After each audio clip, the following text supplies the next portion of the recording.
पूरे विश्व में कोरोना अपना तांडव मचा रहा है। संसाधनों की कमी से लोग अस्पतालों में जिंदगी और मौत से जूझ रहे हैं।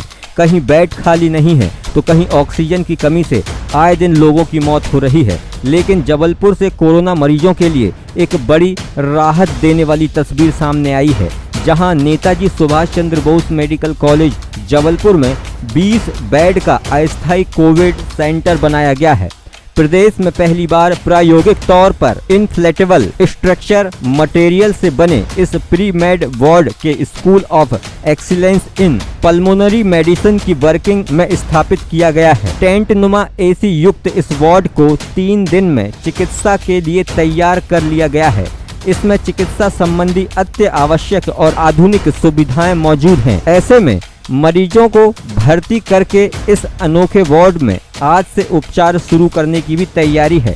खास बात यह है कि इस वार्ड में भर्ती मरीजों के लिए वहां ऑक्सीजन भी तैयार होगी। इसके लिए वार्ड के साथ ही एक एयर सेपरेशन यूनिट भी है। वेंटिलेटर सहित अन्य आपातकालीन सुविधाओं से ये वार्ड लैस है। अपनी तरह से इस खास चिकित्सा सुविधाओं वाले वार्ड को प्रदेश में सबसे पहले शहर में उपयोग में लाने का निर्णय हुआ। इनफ्लेटेबल स्ट्रक्चर मटेरियल से तैयार ये एक पोर्टेबल प्री मेड वार्ड है। हवा भरते ही इसकी टेंट नुमा आकृति आकार ले लेती है, जो बाहर से टेंट की तरह ही दिखाई देती है, लेकिन अंदर कुछ इंटीरियर और चिकित्सा उपकरण रखते ही मिनी अस्पताल में तब्दील हो जाता है। इस चिकित्सा वार्ड की खासियत ये है कि इसका टेंट सहित पूरे सामग्री एक मिनी ट्रक में आ जाती है।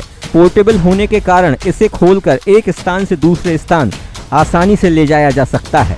बिजली पानी उपलब्ध होने पर 36 से 72 घंटे के अंदर इस वार्ड को बनाकर मरीजों को भर्ती किया जा सकता है। जबलपुर के संयुक्त संचालक स्वास्थ्य विभाग के अनुसार मेडिकल अस्पताल में तैयार किया गया डोम नुमा ये पोर्टेबल हॉस्पिटल कोरोना मरीजों के लिए वरदान साबित हो सकता है। 5 दिनों में तैयार किया जा सकता है और यह एक एक्सपेरिमेंटल बेसिस पे मध्य प्रदेश में पहली बार जबलपुर में लगाया जा रहा है। अब इसका उपयोग करने के बाद में इसकी उपयोगिता किस हद तक सफल रहेगी, इसका आंकलन प्रायोगिक तौर से हम लोगों को करना है। और वैसे जैसे मुझे लगता है कि जिस प्रकार की सुविधाएं इसमें दी हैं कि कोविड के सामान्य मरीजों को यहाँ इसमें बहुत ही आसानी से मैनेजमेंट किया जा सकता है।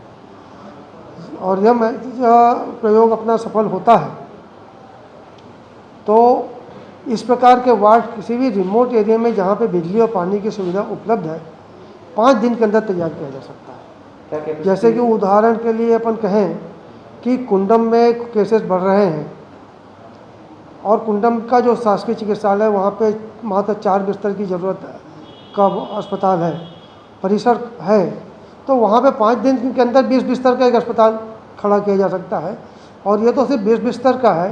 कंपनी इस प्रकार के वार्ड 100 से 200 बिस्तर तक का भी 5 दिन के अंदर तैयार करने की क्षमता रखती है। शहर और ग्रामीण क्षेत्रों में भी इसके उपयोग पर विचार किया जा रहा है। खासकर कोरोना काल में ग्रामीण क्षेत्रों में युद्ध स्तर पर तैयारियों को मजबूती दे सकेगा। इस अस्थायी कोविड वार्ड को बनाए जाने में लगभग 89 लाख रुपए की लागत आई है। वहीं इसके अंदर 20 वेंटिलेटर युक्त बिस्तर होते हैं जिन पर इलाज किया जाता है।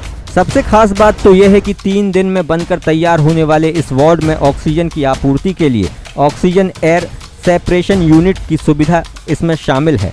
Oxygen, high flow oxygen, ventilator समेत तमाम सुविधा मरीजों को दी जा सकेगी। पूरी तरह से वातानुकूलित वार्ड में पीटी, पीआरओ, ऑक्सीमीटर, ऑक्सीजन और सेक्शन लाइन के साथ साइड लॉकर, ड्रिप सेट और हाई कार्डिक टेबल दिया गया है। 3 सीटर टॉयलेट और 2 वॉशरूम भी इस आधुनिक तरह के कोविड-19 वार्ड में मरीजों की सुविधा के लिए उपलब्ध रहेंगे। इसमें इंटीरियर संसाधन इंस्टॉलेशन किए जा चुके हैं। ऐसे में मरीजों के आज से भर्ती होने के साथ ये अस्थायी कोविड वार्ड का रूप ले लेगा। फिलहाल इसके लिए चिकित्सीय स्टाफ भी तैनात किया जा चुका है। बहरहाल यदि ये प्रयोग सफल रहा तो ग्रामीण और दूर दराज क्षेत्रों में कोरोना के साथ ही अन्य स्वास्थ्य सुविधाओं को बेहतर बनाने के अलावा कम समय में हॉस्पिटल का रूप देने की परिकल्पना को मूर्त रूप देना संभव होगा। जबलपुर से रोहित नैयर की रिपोर्ट।